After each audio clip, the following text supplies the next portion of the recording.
Welcome to our channel. Today we how to update AWS S3 lifecycle rules for cost control, complete guide step by step clearly. To update AWS S3 lifecycle rules for cost control, start by logging into your AWS Management Console. Navigate to the S3 service from the console dashboard. Once in the S3 section, locate and select the bucket you want to update. Click on the Management tab found in the bucket settings. In the Management section, look for the Lifecycle Rules option. Click on Create Lifecycle Rule to start the process of setting new rules. Provide a unique name for the lifecycle rule in the designated field. Optionally, add a description to clarify the purpose of the rule. Choose the scope of the rule by deciding if it applies to all objects or a specific prefix or tag. Next, define the transitions for your objects. Select the storage class you want objects to transition to after a set number of days. Specify the number of days after the object creation date when the transition should occur. You may also choose to delete objects after a certain period.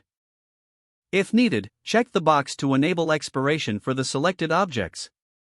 Set the number of days after which objects will be deleted. Review your lifecycle rule settings carefully before submission. Once satisfied, click on the Create Rule button to finalize the update. AWS will now apply the lifecycle rules according to your specifications. Monitor your S3 usage and costs regularly to ensure that the rules are effective for cost control. Feel free to return to the Management tab for adjustments if necessary.